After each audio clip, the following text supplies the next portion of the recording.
15 अगस्त 1947 भारत आजाद होता है और पूरा देश आजादी को लेकर खुशियां मनाता है।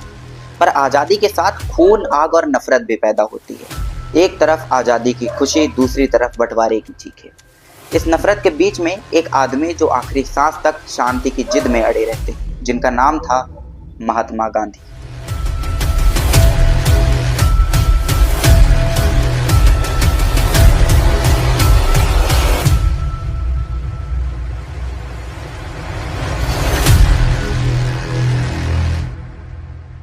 बंटवारे की शुरुआत 16 अगस्त 1946 से होती है। 16 अगस्त को मुस्लिम लीग ने डायरेक्ट एक्शन डे की घोषणा की और कलकत्ता में भयंकर हिंदू मुस्लिम दंगे हुए, जिसमें से हजारों लोग मारे गए और यहीं से बंटवारे की जमीन तैयार हो चुकी थी। अब मार्च 1947 में ब्रिटेन ने तय किया कि भारत को आजादी दी जाएगी।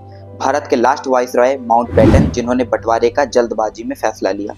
अब 3 जून 1947 में माउंटबेटन के प्लान के तहत भारत को धर्म के आधार पर 2 देशों में बांटने का फैसला लिया, all the basic of religion, India and Pakistan. 14 अगस्त 1947 में पाकिस्तान बना और 15 अगस्त 1947 में भारत को आज़ादी मिली। उस समय इतिहास का सबसे बड़ा माइग्रेशन हुआ, जिसमें से 1.4 करोड़ लोग डिस्प्लेस्ड हुए। उस समय की बात है, 15 से 20 लाख लोग मारे गए थे, जिसमें से जब ट्रेन आती थी तो लाश से भरी हुई आती थी। पंजाब, दिल्ली, बंगाल पूरा जल रहा था। जब पूरा देश जल रहा था तब गांधी जी सत्ता में नहीं थे। फिर सितंबर 1947 में गांधी जी ने दिल्ली के दंगे को रोकने के लिए कहा, जब तक हिंसा नहीं रुकेगी तब तक मैं खाना नहीं खाऊंगा। हिंसा तो रुक गई पर नफरत और बढ़ गई। फिर गांधी जी ने एक स्टेटमेंट दिया जिसमें बोला कि जिसका जो हक है वो मिलना चाहिए। उस समय भारत सरकार द्वारा 55 करोड़ रुपए पाकिस्तान को देने थे, जिसका समर्थन गांधी जी ने किया और कुछ लोगों को ये देशद्रोह लगा।